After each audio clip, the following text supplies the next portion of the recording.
এখন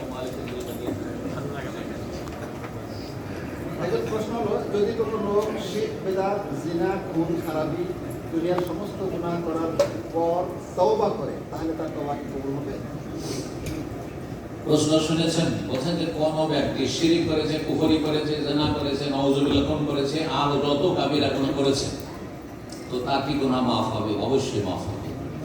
আল্লাহ বলেন কোরআনে কারীমে, সুবহানাল্লাহ, এর চাইতে বড় আল্লাহ অনুগ্রহ রহমত আর কি হইতে পারে? কুল ইয়া ইবাদিয়াল্লাযিনা আসরাফু আলা আনফুসিহিম, হে নবী তুমি বলে দাও আমার বান্দাদেরকে যে আল্লাহ বলছেন, এখানে আল্লাহ বলছেন কথাটি উজ্জ্বল রয়েছে, ইয়া ইবাদিয়াল্লাযিনা আসরাফু আলা আনফুসিহিম, হে আমার বান্দারা যারা সীমা লঙ্ঘন করেছো, অন্যায় করেছো, অনেক অন্যায় করে ফেলেছো, লা তাকনাতু মির রাহমাতিল্লাহ, আল্লাহর রহমতে তোমরা নৈরাশ হইও না, হতাশাগ্রস্ত, আল্লাহ কি মাফ করেন? না না, অবশ্যই, সবসময় পজিটিভ।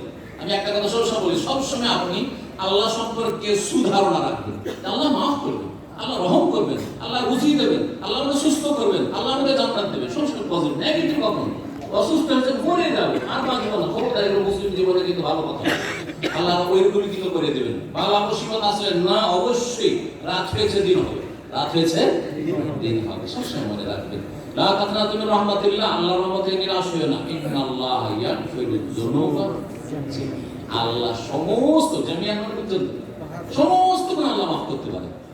একটু আগে তো বললাম যে আবু সুফিয়ানকে যদি আল্লাহ মাফ করেন, নবীর বিরুদ্ধে কত লড়াই করেছে, আবু কি বলছে, খালিদ বিন ওয়ালিদ যদি আল্লাহ মাফ করেন, হিন্দ যদি আল্লাহ মাফ করেন, কিভাবে নবী সাল্লাল্লাহু আলাইহি ওয়াসাল্লাম প্রিয় চাচার বক্ষ বিদীর্ণ করে সুবহানাল্লাহ সব কিছু নারী করে বের করে আউযুবিল্লাহ, তো মানে এইসব কথা সুবহানাল্লাহ, তারপরেও আল্লাহ মাফ করেছেন। কত দয়ালু আল্লাহ রাব্বুল, আমাকে আপনাকে মাফ করবেন না, কিন্তু ফিরে আসতে হবে, সময় থাকতে ফিরে। সময় কতটা আছে জানা আছে নাকি?